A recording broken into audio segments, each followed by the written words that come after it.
that world heavyweight flow. Championship belt wrapped around my waist, yo. I got that Ric Flair figure foe. Slam you on the pavement, that's why they call me street pro. Create heat on beat pro. Like Jordan after the second time he three-peated. Folks, get ready, set, let's go. Fight toe to toe, release the flow created by this micro. Lights, camera, get low. Action packed, back to back. In fact, this monster will grow. Y'all better let him know. Man with the master plan, and you have no need to know. You came prepared, now get ready for the show. Introducing the Ballin' Bud 703 Boys Crew, Clubber D, Dirty Mojo, Shane Peach, and the Sports Professor. Welcome to Sunday Showdown. Yo, yo, yo, what up, friends? Ballin' Buds back at it again with another Sunday Showdown. I am the Sports Professor here with some of my 703 boys. Shane Peach, you went the wrong way on that one. You actually looked much better before. And one of us is coming off an amazing victory. You see him in the red and white, repping those 49ers. Clubber D, tell the people how you feel. Look here. Eagle fans, you text me. Some of y'all are cool, but the ones that text me during this game to talk shit, shut the hell up. Shut the hell up and take your medicine. This is your medicine. We lost so many people. We lost Kittle in this game. Blown Achilles, boom, look like Kevin Durant in the finals, and still won. Brock Purdy throws two awful interceptions and still won. I don't want to hear excuses. I hear my old line's terrible. My Lane Johnson didn't play. My offense coordinator sucks. Shut the hell up. Y'all had no reason losing this game. Y'all should have beat the brakes off of us. Okay? Should have beat. Vic Fangio has held Kyle Shanahan to like 12 points in the 4 times they played, and he's 1-3 against it. Well, now 2-4, 2-3. So, anyways, go Niners. That's it. Bang bang Niner gang. Bang, bang, Niner game is right. Canteen, thank you for tuning in. We appreciate you. But I don't know if he's going to let you jump on that bandwagon. We know how you do, Canteen. Get the hell out of here. No, we don't do that shit. No, we don't do grown men jump bandwagon. Stick with your team. No, we don't do that. He said Eagles ain't shit. I think Clubber D would agree. Damn right. All right. Yeah, shout out to everybody for tuning in. Thank you. Hit that like button whether watching now or on the replay. Helps out in the algorithm as well. Make sure you tap in with everybody here. That man ranting about the 49ers victory is Clubber D. You can find him at Clubber D. Dirty Mojo down there on Instagram at Dirty Mojo. Shout out, my brother. How are you feeling today? Feeling good. Hey, listen, man, I gotta make this comment. If you are a fan of football, aside from one game this fucking week, it has been fantastic to be a fan of football. All the games except the Indiana-Oregon game have been outstanding. I'm excited about the next game and the game that is going to be played tomorrow. Yes, let's go, baby. I love it. I love football. I love Wild Card Weekend. I love the semifinals of college football. Happy to be here with you guys to talk about it too. And we had one hell of an amazing college football game as well. One was a blowout. We'll talk about that too. We'll talk about both of those, setting up a national championship that one of us, if he would have put in a thing or maybe wagered some money, would probably be winning this whole thing. Dirty Mojo predicting Miami to go all the way to the national championship. Great job, sir. Oh yeah, man. I'm ready to see it. I'm ready to see probably the best offense in the college football going against one of the best defenses in college football. It's going to come down to the wire, man. I think this is going to be one of the best national championship games we've seen in a long fucking time, man. Yes, sir. No, it definitely is. So let's go ahead and jump into it. Yeah, I saw. Peach, how you doing, buddy? By the way, I'm doing good. No, Omar got me. He got me. Omar got me. He saw it. Yeah, I saw it now. Yeah, thank you for that. Thank you for the heads up. I appreciate that. Yeah, when I look at the comments, most of the time I'm not. Anyway, doesn't matter. Let's go. No, moving on. All right, cool. Here we go. Speech. Yeah. Let's start it off. I didn't fall asleep today, Omar. I'm here. Why were you, Peach, Get not him. here last time? Get him. Fell asleep during the college thing. Woke up after the fact. My bad. Did you take at least another edible this time? No, it was just it was a nap, and I woke up. It was old man. It was old man nap. Okay, we're not young anymore. It was an old man. I was off for 2 weeks. I was back at work for the week. Yeah, no real excuse. It was bullshit, but it happens. Old man nap. But I will say, if you think Dion was fired up just now, you should have saw him before we went live. Yeah, I thought he had more booger sugar than Michael Irvin after the win. I would have got canceled. Boy. I would have got canceled. I would have got canceled. Hey, whoever texted him, you pissed him off. Oh yeah, I don't know what Eagles fan whoever was the last person to say something. I got 3. I would make y'all famous and say something to the 8 people listening more than you know in your life, but I'm not going to do that. I'm not going to say your name. Okay, I'm gonna look at your comments again when I think about that comment when I release it in the toilet later. Yeah. And Peach, you can find him on Twitter or X at PeachOmania. So there you go. And I'll as well make sure that QR code up at the top will take you to all of Ball and Buds socials. You subscribe on YouTube at Ball and Buds, BALLANDBUDS. Time for some football. The first college football game we had, gentlemen, Miami Hurricanes 31, Ole Miss Rebels 27 in what was a thrilling game. Dirty Mojo, you've been calling the Miami Hurricanes all along.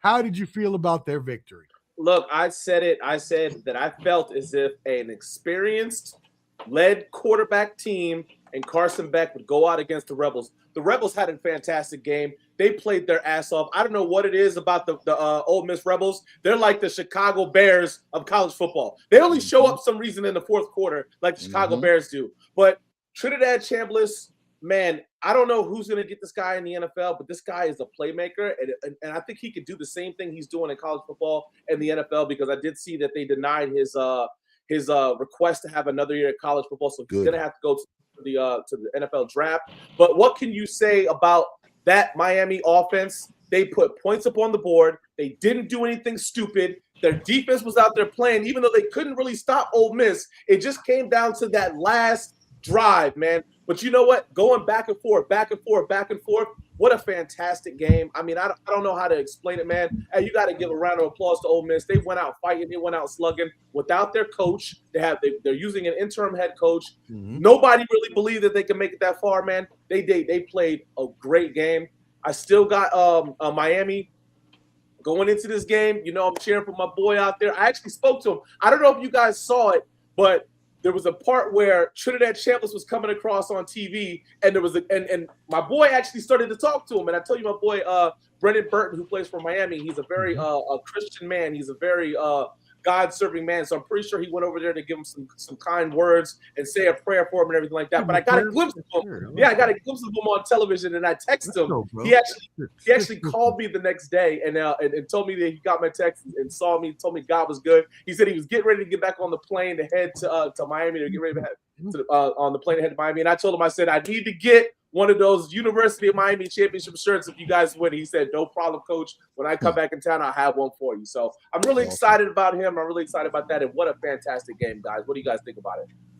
I mean, that's tremendous sportsmanship, at least. And we do like to see that after a hard-fought game. Obviously, on the field, feelings don't really matter. But after the game, you know, you still a brotherhood when you're playing in sports, and football is one of those especially.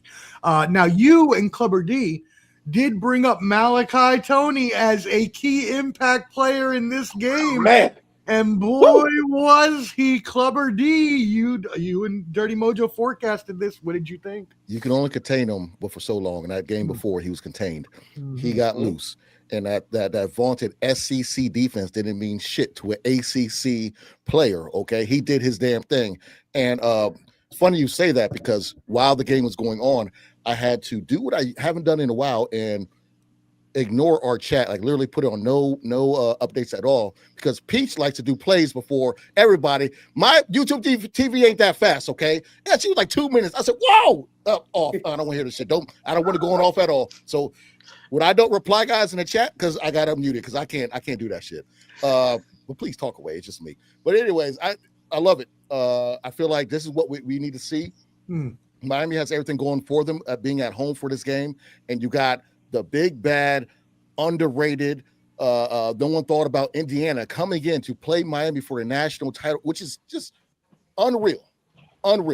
Okay, if you thought this 20 years ago, 21 years, or 2001 when they were last there against Ohio State, Indiana was probably playing JV basketball. They was worried about their basketball team at the time. So the fact that this has happened and Mendoza is looking phenomenal, I cannot wait for this game. Yeah. Hey, it's a crazy thing too, Omar, that you mentioned that Malachi Tony's a freshman. He's not only a freshman, he's a reclassified freshman. What does that mean? That means he's actually younger. Senior year in high school. He's supposed to be right now getting ready for fucking prom in a few weeks. This guy's fucking playing the way he's playing in college football. That's unfucking real, man. What a great player, man. Dude, that is amazing. Shout out to that. Salute to you, sir. Not even at your technically senior prom yet, and you're out here on the national stage in college football, running over some grown men who are going to be playing on Sundays next year. That being said, another person who may play on Sundays, I think he'll be an average backup going in. But Pete, one person that Dirty Mojo mentioned was Carson Beck, now 37-5 as a starter, had 286 yards in this game to lead Miami, as was mentioned, into, and we'll talk about the national championship later, but going to play another great quarterback in Fernando Mendoza, which the underlying storyline that is being buried there is Fernando Mendoza grew up 10 minutes from Hard Rock Stadium and where the Hurricanes are. So this is a home game for him. It's going to be great storylines. Peach, what did you think about this game? It was fantastic. And am I the only one having the issue in remembering the games because they all ended at the last second this weekend? My God. Like, I got to sit here and think, oh, wait a second, that's what happened, right? And you're right. Beck is fantastic. I think he's the new Tebow of college football. I don't think he's going to be great in the NFL, but man, he is a beast and a winner in college football. As far as Chambliss goes, what a performance, right? And I know he wanted to stay in college, guys, but hey, man, your stock ain't going to get any higher, bud. I'm sorry. You need to go. Jump in, go make that money in the NFL, and play some ball. But yeah, man, what a great game. Beck with the big touchdown at the end to basically seal it. Even though, Chambliss drove him down, had a prayer of a chance. So there was that. But man, hell of a game. The championship game should be great. Indiana looks like a force, though, guys. I don't know if they can be beat. I mean, they are good on all three phases of the game: special teams, defense, offense. They look unstoppable right now, and I would be shocked if they don't win the national championship. And yeah, we'll talk about that win that they had over Oregon here in just a little bit. But as Dirty Mojo and you, Peach, just mentioned, right? The type of team that they are, right? The type of experience that this Miami team will only help them in this, national championship game. Indiana, as we mentioned, they got an experienced quarterback in Fernando Mendoza, but this Indiana squad, this is the first year they've actually, been so good as they are. And although they've breezed so far through the playoffs for the most part, especially in the last game, which we'll talk about in just a second, I don't think that Miami is going to be as easy as a challenge. Now, I think Oregon, and again, we'll talk about it in a second, just their defense completely failed them in this game after we talked about, after we talked them up, because they are a good defense. They just weren't able to handle Fernando Mendoza in that squad. But just to finish off on this game really quick, Miami, as we all know, did not even represent the ACC in the conference title game. But what they will get is all of the ACC's money from this national championship run that's usually divided up. The ACC came out and said Miami's going to get all of it, and I think that's well-deserved, considering they weren't even able to represent in the conference championship. On the other point you made, Trinidad Chambliss. I'm glad for him that they denied him, because this is a blessing in disguise for that young man.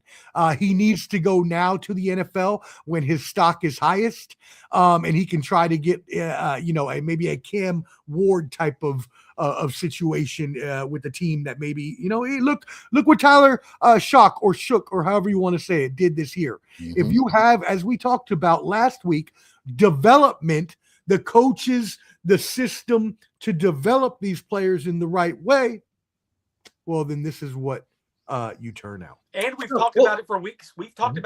It's a weak quarterback class. It's perfect for him to jump in, right? Mm-hmm. He goes and has a great combine. He's going to fly up the boards because it's a quarterback league, gentlemen, and you know how them guys just fly up draft boards. Yeah, and you got a great point. And I mean, for him to come into Ole Miss this year, step in the way he stepped in after Jackson Dart exited the scene. Yo, he played great the whole season. True. His season was more overshadowed by what happened with Lane Kiffin. If the Lane Kiffin shit didn't go about, we would definitely be talking about him as one of the top quarterbacks in the draft. Because true. Lane Kiffin was the guy that was that the left. Everybody kind of wasn't really looking at him. He played great the whole fucking season. This isn't really a surprise to a lot of people that have been watching this guy. It's more of the surprise for people who are saying, who, Ole Miss? Okay, cool. What are they doing? Lane Kiffin. But then they get to see this kid fucking play and that team play. And they're like, holy, wait a second. This kid is really fucking good. He makes great plays. He makes good decisions. He takes care of the ball. He can run. He can fucking throw. The kid is phenomenal. It wouldn't surprise me if he's a first round pick. And Peachman, you made a good point. You go out there and you do something crazy in your pro day. You go ahead and do something awesome in the NFL Combine. Man, he's going to skyrocket up that draft board if he hasn't already done so. Mm-hmm.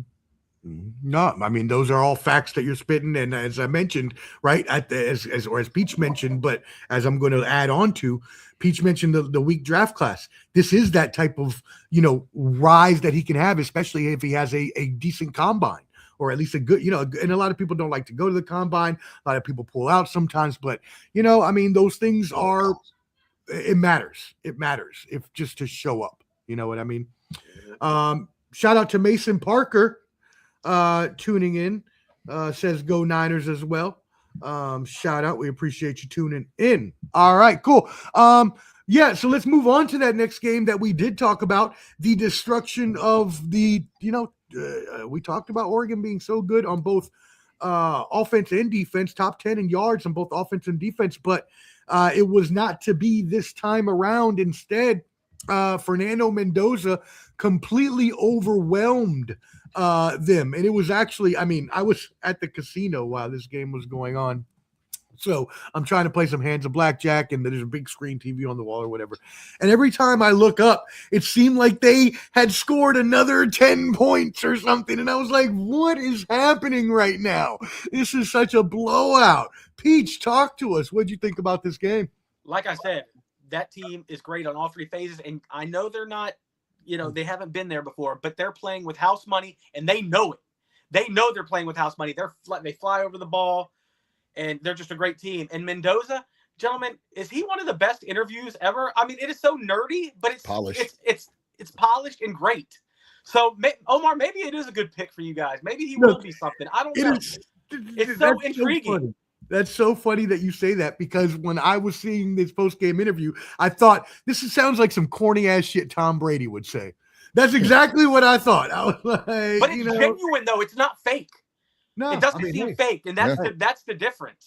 It was all about my team, how my team did, how I could have done better for my team, and that's what you want to hear from your quarterback. You want them to take all the responsibility and defer all the credit, right? That's what we want from our star quarterbacks.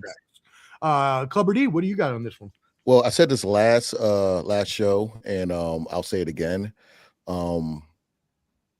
Well coached will always beat athletes. And Lamar is down there shaking his head. He knows what I mean, because he's a coach, and he coaches these young kids that go to the next level and the next level above that.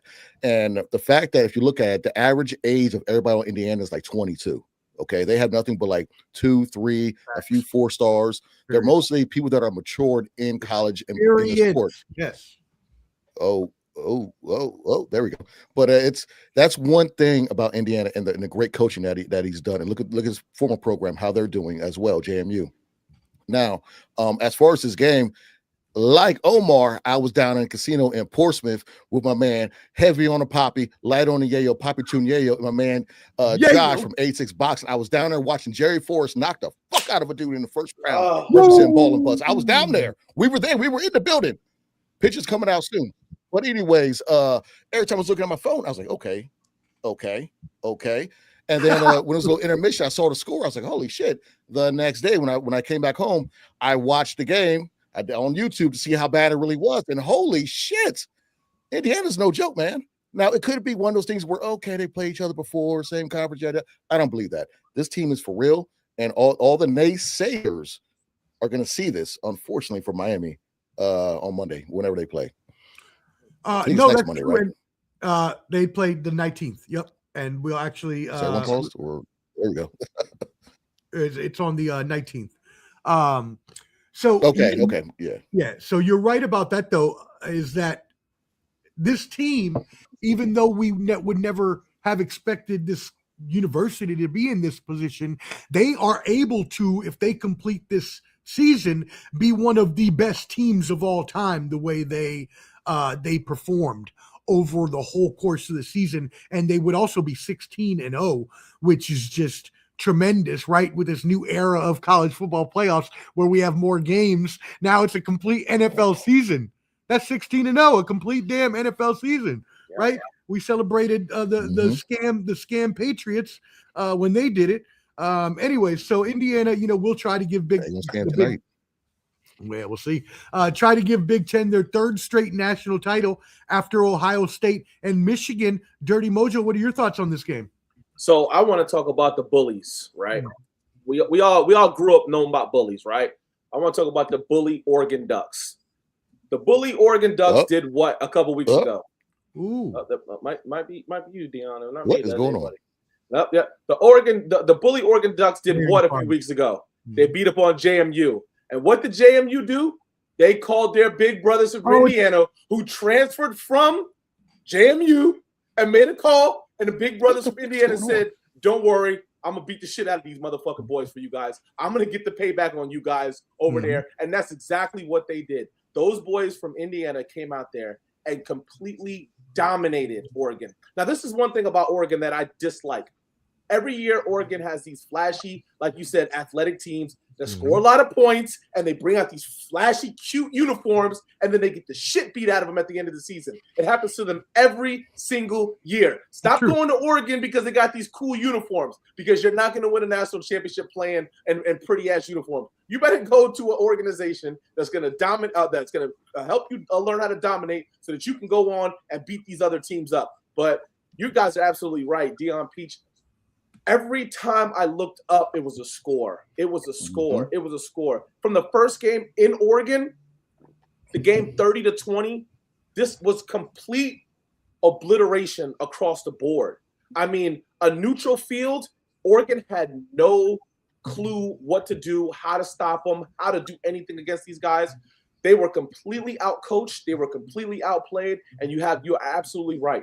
If you think about it, guys, every time in any sport, the one thing we always talk about is fundamentals, right? When you can teach fundamentals and you can be a very coached team, you'll beat athletes all the time. And that's exactly what you saw. You saw great blocking, great tackling, great football, everything across the board, man. You guys know I do want Miami to win, but damn it, the way Indiana played, good. I'm not a betting man. I'm not betting on this fucking game. I'll tell you that right now. It's tough. It's tough, man. And I mean, the game was a sellout. It was mostly Indiana fans when you looked at that crowd. So, yeah, it was. Not the next time. Not the next one. Now, Clubber D, I'm not sure. I hear Lamar just fine. Peach, do you hear Lamar just fine? I hear everybody fine. Yeah, now. Yeah, now. That shit was glitched like a mug earlier. I did the whole time, though. No, I heard the whole time. He may have been on your end for the first time there, Clubber D. No, he stuttered. And I heard everything fine, but everyone blacked out and came back. And yeah, it was like. All right. Well, shout out to Champ Ross for tuning in. Says Indiana football winning a national title. I never would have thought in my life. Tell me about it, brother. I think all of it. Yeah. That's everybody in this fucking room right now. I mean, yeah, unless you went to Indiana University, you really don't think they had a shot, as Clever D would say, only on PlayStation. So there you go. Any other final thoughts on this game, gentlemen? Yeah, man, shit, no. All right, cool. Well, we will see the national championship, and as was mentioned earlier, that is going to be on the 19th. We also have football, NFL divisional games, 17th and 18th. So right now, gentlemen, while we do have all of the people watching, what say you? Are we going to do a Saturday show to do predictions for the games, and then do a Sunday? I'm free.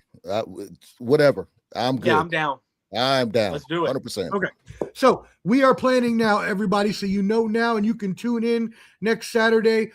We will do a before preview of all of the games, and then we'll come back Sunday at this same time, because remember, on the playoff weekends, they make them a little later in the day. So our Saturday preview, if I had to guess, the first game will be 3:30, so we can go on at like 2.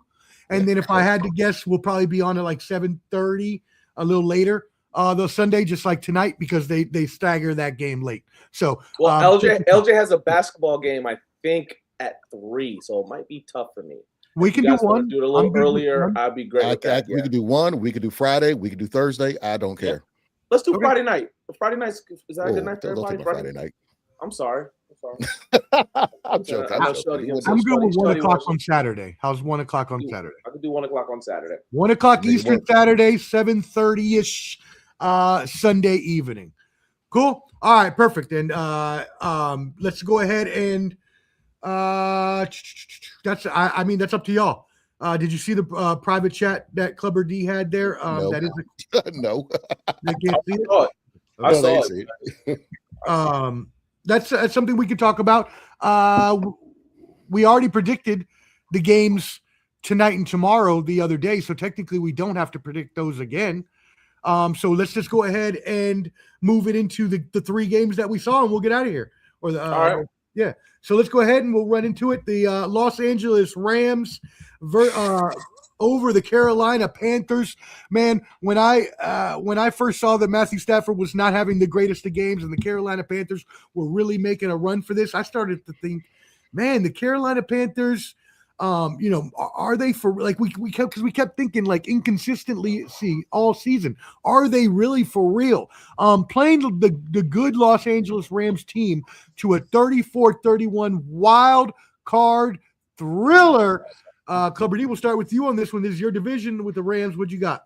It's kind of like what I said before, and I wanted Trevor Lawrence to do the same. He kind of did, kind of didn't. Bryce Young grew up. To me, Bryce Young played okay. He played great to me. You could be the first pick overall. Nobody wanted him. Everybody wanted to kick him out of town after his rookie season. He's come back and done this. It's not his fault. Some of the throws could have been whatever down the line, but that last ball to Horn was catchable. That ball earlier on that 3rd down play to Chuba Hubbard was catchable. So if it wasn't for those things and the defense not holding up, they should have won this game. So I'm 100%. They just need a little. They're that team that's like, I won't say there, but they're like right close to being there. And they're competitive against Matthew Stafford, who we said that should be MVP, and they play well at home. So I'm more so on the future of what the Panthers can be, more so than the Rams winning this game, because you got the big bad wolf of Matthew Stafford. You got the big bad wolf of Puka Nacua. You got the big bad wolf of Devontae Adams. You know what I'm saying? So you're supposed to do all this stuff. The Panthers, everybody thought it would be an easy win just like that. So for me, my props goes to Bryce Young and the rest of the Panthers. Dirty Mojo. Yeah, I want to talk about the Carolina Panthers here because, even though the Carolina Panthers played a really great game, they still kind of have those inconsistencies throughout the season. So yes, they are that team that is building themselves up. I don't want to put them on the category of a Rams team next year or a Seahawks team or something like that. I do see them getting better. No. Yeah, I see them getting better because you still have these games when you're like, oh, wait a second, man. Bryce only threw for 120 yards, no touchdowns there. You know what I'm saying? So he did have a great game yesterday, and I don't want to take that away from them. And even the game that they had against against the Buccaneers. They lost that game, and it's a weird situation going on over there in Carolina. But yes, they do have the ability to win that division again next year, which can put them in there. Peach made comments before about wanting to see the Bucs in there because the Bucs are going to give us a better performance against these teams, and we can say hell no. Basically changed everybody's mind here. I can say this though.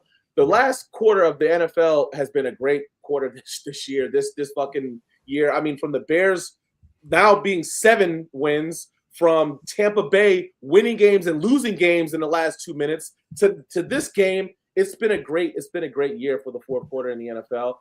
I do want to talk a little bit about the Rams also, man. The Rams are that team that I don't know. Are they taking teams a little light? Are they thinking that, we're the big bad Rams and we got a potential MVP player, so we should be doing this and a third? Because it's almost like not the same Rams team that played the Seahawks a few weeks ago. They just don't look very consistent. Just man. division, and I think also, you can say being on West Coast, but it was at 4:00, so you can't say it's the West Coast time.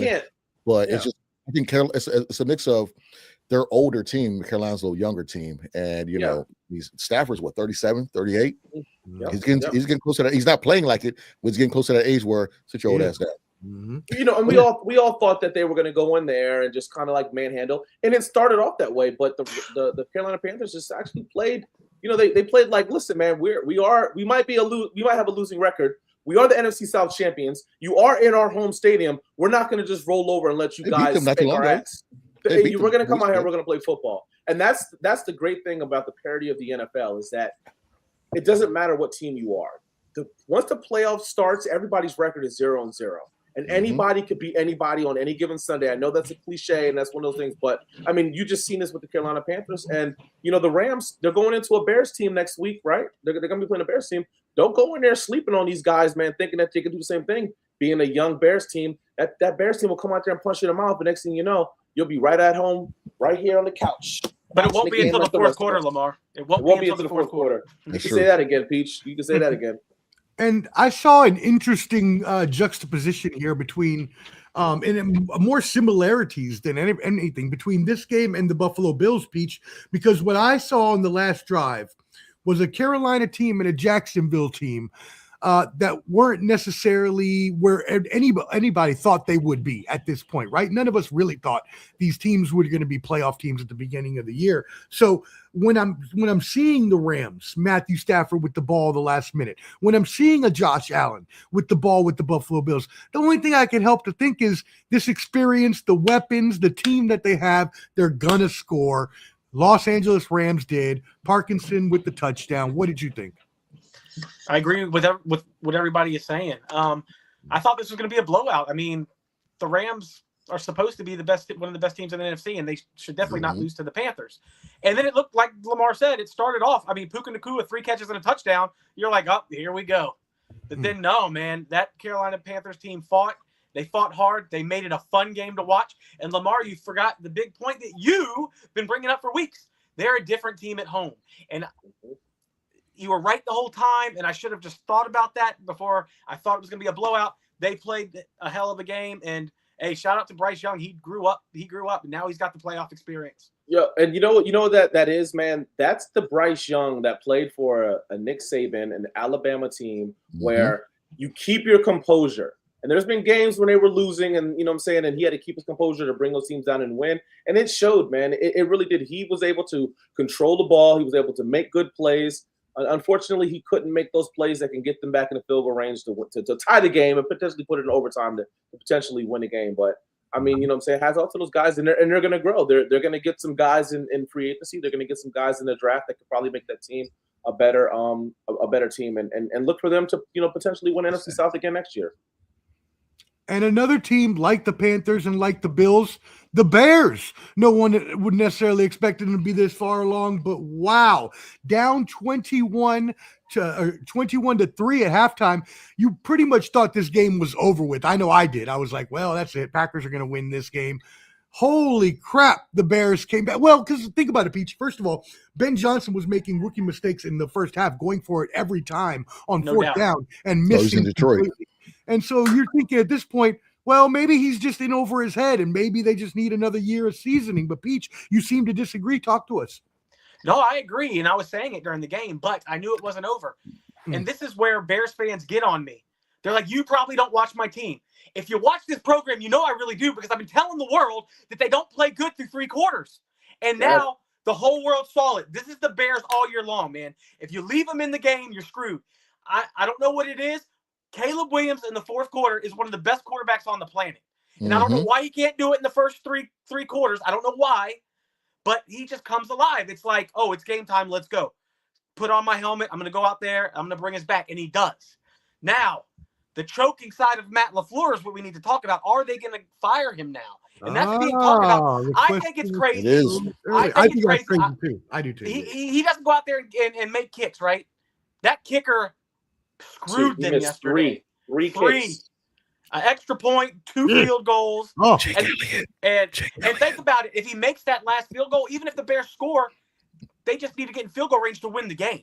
Which they would have already been there. They would have already been there to win the game. So there's that.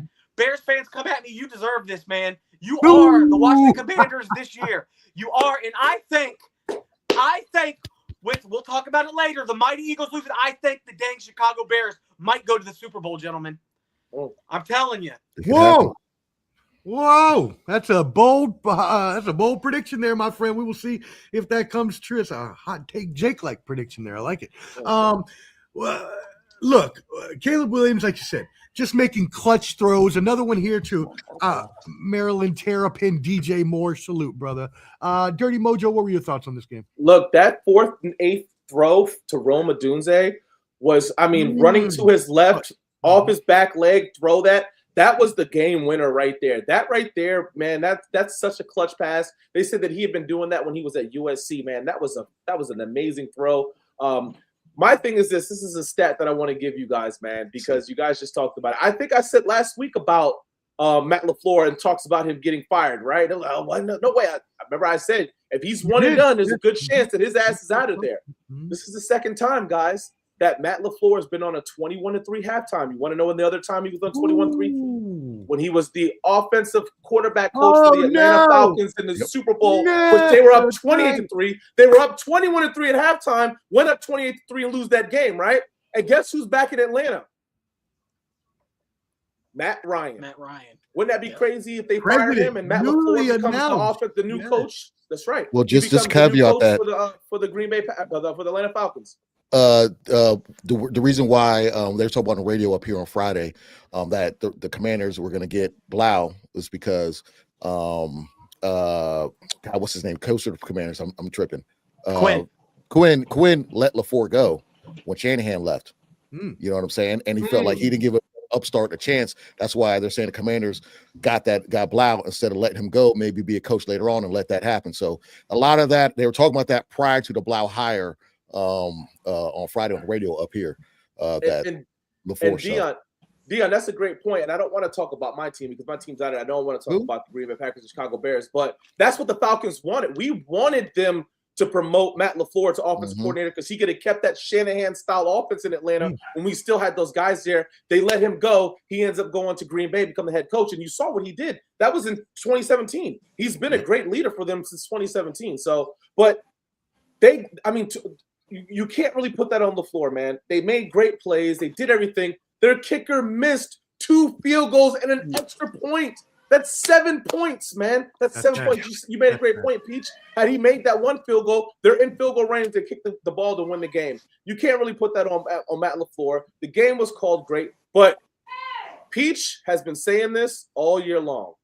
The second half of the Bears is unreal. To be down 21-3 and score 28 points in the second half. We said it about the Bears have never had a 4,000-yard passer. What did I say? I said, damn, they were 50 yards away. Pete says, if he played fucking good in the first half, he would have broke that record for the Chicago Bears, but he never did. You're watching this game and you're saying, what are the Bears doing? They came out that second half. They were a completely, totally different team. It's almost like they went into the phone booth and just took the shirt off, and now they're Superman. It was so awesome to watch them play. I mean, he was making fantastic throws. That the running game, the defense was flying all over the place, creating potential turnovers. They didn't get them, but you saw they were creating those turnovers. And I think I made it in our comment. I said, watch the Bears get a turnover this last drive for Green Bay Packers. It almost was an interception in the end zone, but the kid dropped it again too. Yeah, the Bears are a scary team. The Bears are a really scary team. If the Bears can figure out how to play in the first half and make a complete game, they are by far the favorites in the NFC if they can do that shit. He looks like Rick Strossman in the first half. Them picks were horrible. And then the second half comes, and it's like a whole new player. And I do want to say this. This is off subject, but it's about the Bears game. I'm a security guy. I've been doing security for over 20 years. How in the hell are they letting real cheese graters in the stadium? Real cheese graters, yeah. Real cheese. Can you imagine a drunk fan sitting next to the cheese grater? I'm like, nah, I ain't fighting today. And not today. No, you're about to get Abdullah the Butcher on. That's what you're about to get. We got freaking Sandman and Public Enemy out there, you know. Right. Somebody has to get fired. Some security has to get fired for that. I was like, it's my man. Sabu out there. Rest in peace. Yeah, I said, is my man shredded mozzarella on the sideline? Like, what is that? Keep it coming. It's like you being an Olive Garden. Keep coming. Don't stop. Keep shredding that cheese. Keep shredding more. There you go. I'm done. Well, we will keep it moving on to the Bills' victory over the Jaguars. My bad, Dion. Go ahead. My bad. Well, big interception by the Chargers just now. They're like on the 9-yard line about to score now. Good interception. I'm gonna keep this short and sweet. Shout out to the homie Ernest, heavy on the poppy, light on the yayo for letting me stay tonight. You know, great hospitality. You and your wife hung out, everybody. So that night, I was stuffy nose. I brought my CPAP machine down, but I had a bad stuffy nose, so I couldn't really sleep that well. Got in the car, drove up at 7 o'clock in the morning, was home before 10 o'clock. Great timing. Nice. With that being said, at this age, you need rest. You need to chill. I was up watching football like it was nothing the first half. Oh, yeah, it's ass whooping. For some reason, when you recline that seat back, you start biting the air. Okay, one snore turns into another snore. I literally woke up at 4 minutes left in the fourth quarter after sleeping through halftime in that. And thank you, Jesus, for waking up at that time. I put it like this: when it gets to the fourth quarter, like Peach had mentioned, and Lamar, like everyone's mentioned, that is a completely different animal. Might as well do this, everybody. Sleep until the fourth quarter. We can watch the first half like I did, but sleep from halftime to about midway through the fourth quarter, and you'll get one hell of a game. That is. But don't miss the podcast. Don't miss an entire podcast like me, though. You gotta. Don't do that. Don't do that. But literally, this is amazing what he's doing. I've never seen stuff like this before. But I'm not going to repeat what everyone else said. I'm just happy that I caught the tail end of it. And the Bears going to the Super Bowl, that could be plausible. I'm mad at myself because I had a snoring soundbite and I can't find it right now. That's hilarious. All right. I don't snore anymore because I got my CPAP machine. Thanks to my man Dion. There you go. Want me to get it? Save my life, man. You saved my life, Dion. About time. You sleep with that damn pillow, that feather going up and down when you're snoring. The blanket rolling down to my feet, coming back, rolling down to my toes, and coming back. Yeah, that's a bad muffler outside. They're like, what was that? Who's calling hogs? Who was calling hogs? The Buffalo Bills had been 0-5 on the road under McDermott in the playoffs, and actually, Josh Allen led them to their first road playoff victory in more than 3 decades. That's how long it's been since they won on the road. Clubber D, let's start with you on this one.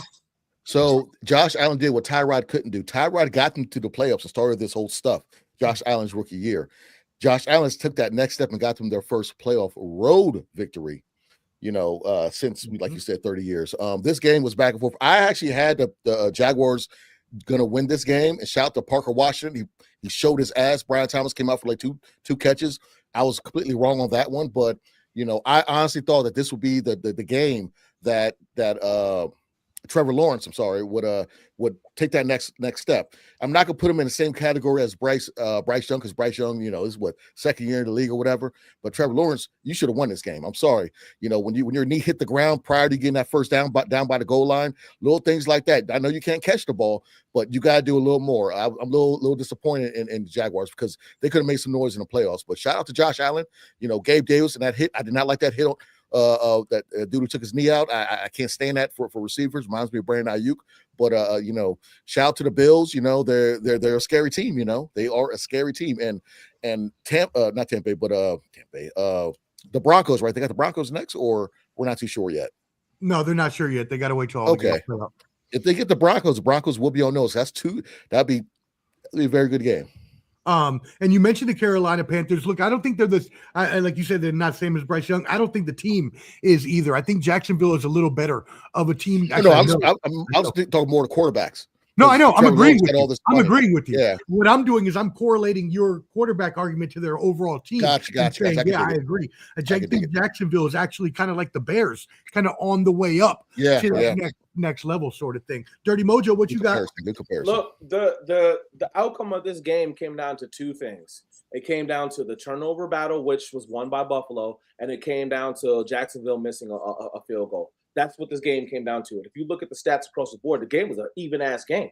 The numbers are pretty similar. You know what I'm saying? You had 2 turnovers by Trevor Lawrence, 2 interceptions. You had the missed field goal. You had a fumble by the Buffalo Bills. But the stat-wise, one of the best games out here to watch too, because it was a very, very competitive, even-fought matchup between the two. The Buffalo Bills were able to pull it off because of that last, of course, in the fourth quarter, they were able to go down and drive the ball. But it sucks because if you watch the last 2 games that we're talking about, you can say all 3 of the games. If you watch the last 2 games between the Carolina Panthers and the Rams and Buffalo and Jacksonville, those were going back and forth, score. It's a shame that those 2 teams weren't able to drive to kick that field goal to send it to overtime to see what else it could have went. And I think you said it. Was it you that said it that Peach, when you said about the Carolina was that they got to be sick on that one pass that was completed to score the touchdown because they played such a great game. But if you look at this was Josh Allen putting this team on his back, saying, "We're down 24-20.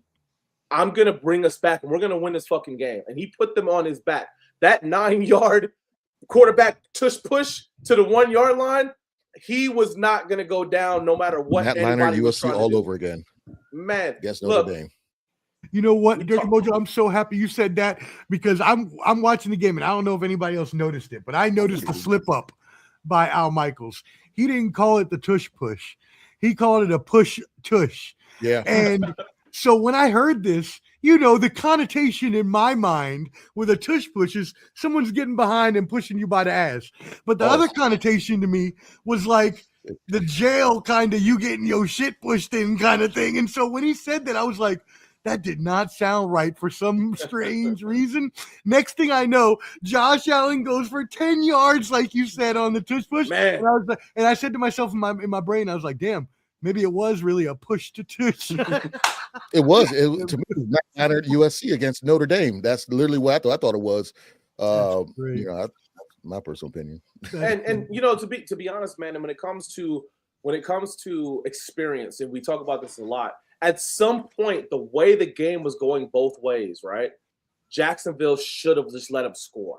Now you get the ball back with a little bit more time, and you don't have to press it so hard. And it could have been just like a methodical, we can go down and score. But you had to call the timeout at that point, right? You waste the timeout. Now, when they do get the ball back, they got the ball back with a minute to go.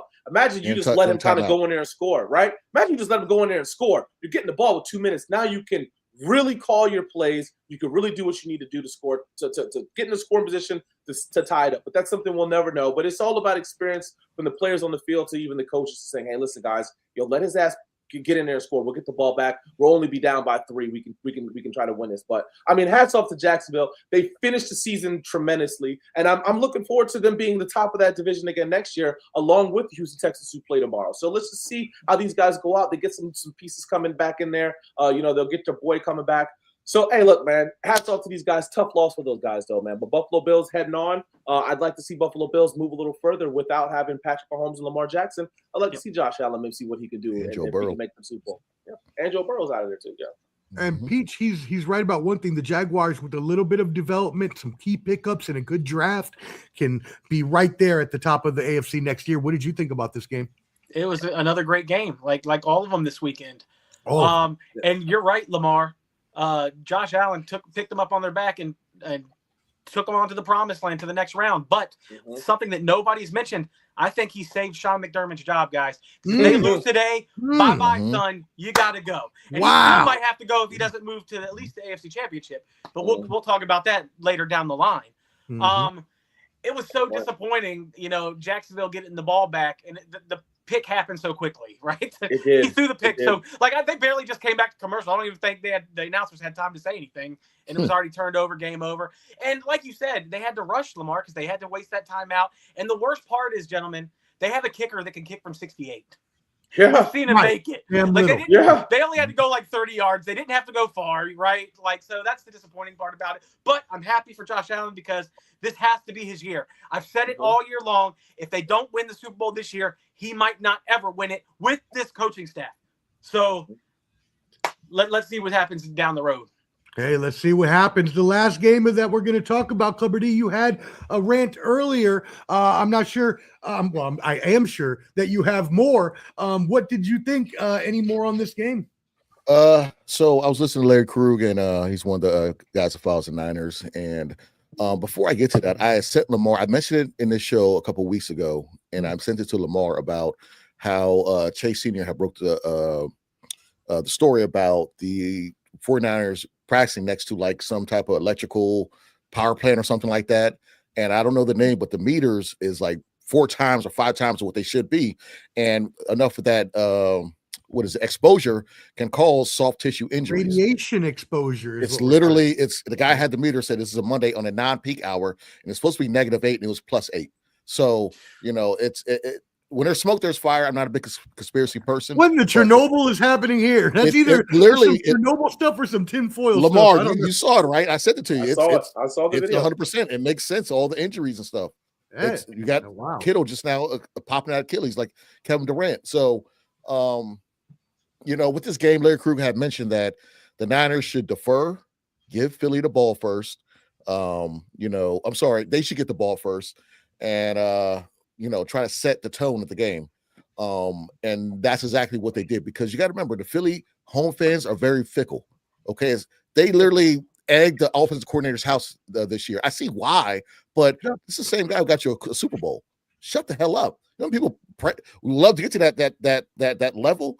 So we had to set the tone. And the fact that they got a big play by Robinson from Purdy to Robinson, and then they scored on their first drive. Philly obviously scored again, but they already set the tone. So with doing that, I feel like if the defense could just keep them at bay, they will implode. And it was like watching a slow-moving car crash. You ever seen an old person fall slowly and try to cover themselves, but they can't do it in time? When you slip on ice, it was one of those, because their offense, I don't understand what they were doing in the second half of the game. I don't get it. You have Saquon Barkley. We can't sack anybody. Who was running very well. We can't sack anybody. So run, Hurts, run. You know what I'm saying? Do things do easy stuff. Eat up yards. But they're just doing. AJ Brown's gone this year. He is going to leave. He's 100%. God. So you just have to. I got you, Lamar. All I'm going to do is say this. The Niners did what they were supposed to do, and Philly did what they were supposed to do, what we wanted them to do, and that's implode from within. And when you got your receiver and your coach chirping like that, even though, they do it all year, they're competitors. No, that's not good. Okay? So hats off to the Niners. We've lost just about everybody, and we're still winning. So all the haters, go. I'll see you in July for Nathan's, because that's where you belong, in Jersey, in that eating contest. And look, as you mentioned, it's going to be tough for the 49ers with all the injuries that have had. Now you've got George Kittle, as you mentioned. Now you got to go play your rival next week, the Seahawks. You switched wins. You won the season opener 17-13. They won 13-3. How are you feeling about that early matchup? We'll predict it later, but how are you feeling about that? Like every other matchup, it is what it is. We're lucky to be here. I keep saying that. But until you root for a team that has injuries like this and they still win, you're going to feel like that. So it is what it is. I feel like Sam Darnold is the pressure's on Sam Darnold. It's not on us. I feel like we don't have the pressure. In 2023, when we were one of the best offenses and Brock Purdy was third in MVP voting and things like that, we had the pressure. We should have won that Super Bowl. But now I feel with all these injuries, we shouldn't even have a winning record right now. Okay, so we're on house money. House money, Dirty Mojo. Get us out of here when we'll get Peach after that, and we'll go. Yeah, I mean, Dion's absolutely right, man. I was watching this Philadelphia Eagles offense, and I had made the comment last week. I said I wasn't too worried about the 49ers' pressure on Jalen Hurts because they don't throw the ball very well anyways. But I did say with Jalen Hurts being able to pull the ball and run, that's going to be the problem because there's going to be no pressure. You sit back and you just run. And the 2 times that he did it, there were 2 penalties that brought it back. That were long runs, brought it back, right? I'm sitting here, I'm watching this team, and I'm like, Brown dropped 3 balls, hit him in his hands. Like it just looked like I'm like, what are they calling? Then Nick Sirianni was yelling at him on the sideline. Yeah. That ball. Then they would have a great play, and then it would be like 2 shitty runs in a row. Like what was going on with it? It just was such a bad offensive second half that I'm looking at it. I'm like, yeah, this. But we talked about the Eagles all year about how their offense isn't good. We was like, their offense is ass. We said that their defense is the defense that keeps them in it, but they can't generate anything. Their defense gave up 24 points. They lose this 23 points. They lose this game today, right? But absolutely, I'm 100% behind what Dion said. It was like watching old person fall. It was like what is this offense's ass? It's terrible. They weren't throwing the ball to Saquon out of the backfield. And when they did throw the ball to the running backs out of the backfield, Jalen Hurts was missing them. They had to make an acrobatic high turn catch. Then by the time they came down, the guy was on him to make a tackle. There was nothing smooth about this. What Jalen Hurts finished with 145 yards? It was bad football. Jalen Hurts should have been dialing up just running the ball between us. Let's just run the ball down these guys' throats because they cannot stop us. Let's figure that out. But they didn't do that, man. They tried to do something that they weren't good at, and they lost. And yeah, AJ Brown's going to be out of there. That Philadelphia fan base is going to want Sirianni's ass out of there. Whoever the offensive coordinator, they're going to be like, man, it's imploding him from within. And hey, man, at least they got a ring last year. But you know what? Guess where they're at, Dion? They don't care. Come on over. Come on over. And that's exactly right. What you said is that the Eagles fans have been lamenting Kevin Patullo as the offensive coordinator's name all year long. Yeah, exactly. Who the dude is that? And they've been making fun of him. Various synonyms, various uses of his name in different ways. So they definitely don't like him there. But their offense has been maligned for a reason because it's been inconsistent. Saquon Barkley didn't have the year he had last year. Yeah, A.J. Brown has been off kilter with both coach and quarterback at times over the past 2 years. So maybe we do need to see some changes. Peach, what did you think? Get us out of here. Let's go. I think my perfect fan scenario happened today, gentlemen. What did I tell you? What did I tell you a few weeks ago? Week 18, Eagles letting us win. Yeah. You could have had the 2 seed and played Green Bay, you idiots. Idiots. Facts. And you stole my good pick. Well, now you're in Cancun, motherfucker. Yep. You're in Cancun now. So take that. Yes. No, but that's completely right. Like, they underestimated the 49ers. They said the 49ers have so many injuries, we'd rather lose and try to play them. That's what you fucking get. The football gods have come down, and the NFL gods said, eat that shit, motherfucker. Yeah, exactly.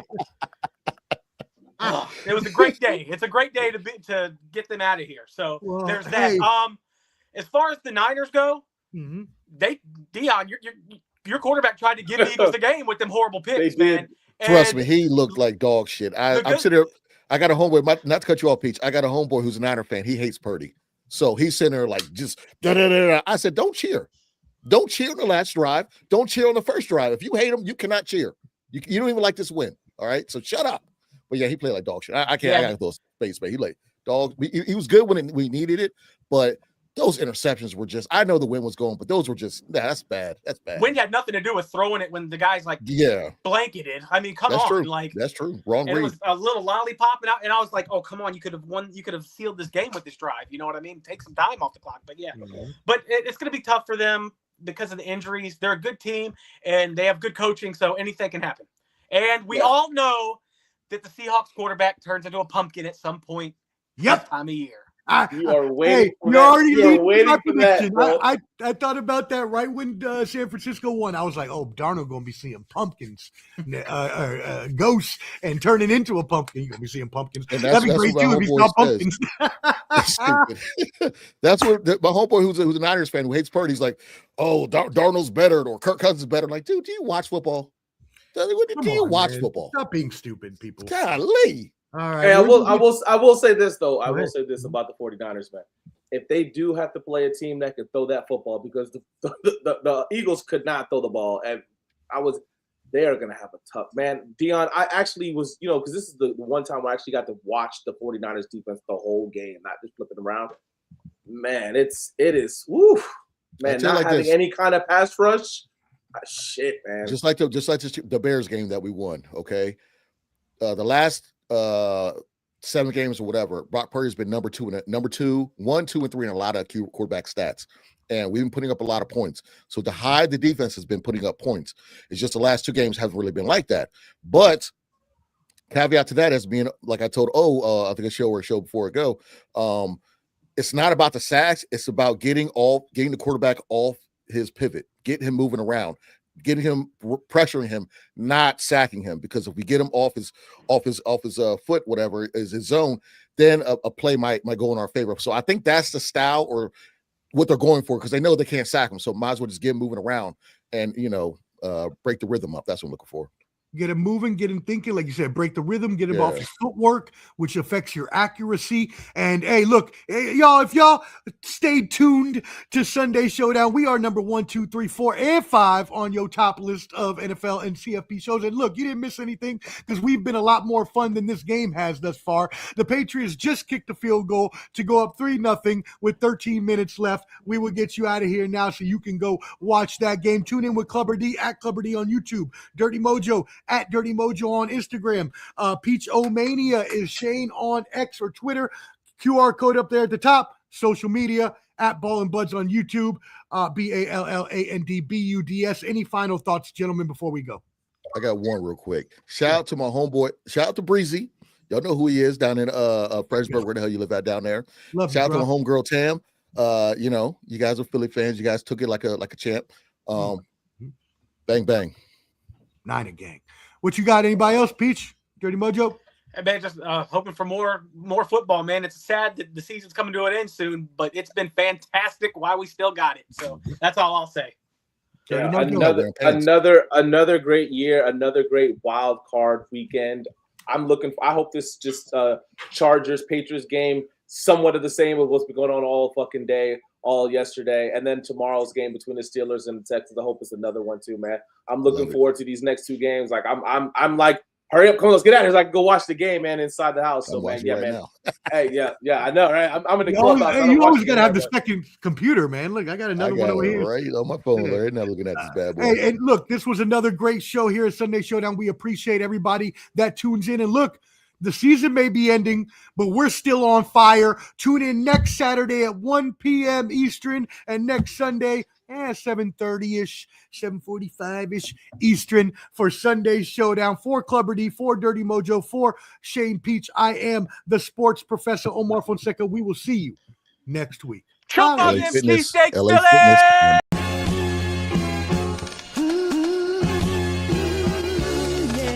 It's that world heavyweight flow. Championship belt wrapped around my waist, yo. I got that Ric Flair figure foe. Slam you on the pavement, that's why they call me street pro. Create heat on beat flow. Like Jordan after the second time he three-peated, folks. Get ready, set, let's go. Fight toe to toe, release the flow created by this micro. Lights, camera, get low. Action packed, back to back. In fact, this monster will grow. Y'all better let them know. Man with the master plan, and you have no need to know. You came prepared, now get ready for the show. Introduce the Ball and Bud 703 Boys Crew, Clubber D, Dirty Mojo, Shane Peach, and the Sports Professor. Welcome to Sunday Showdown.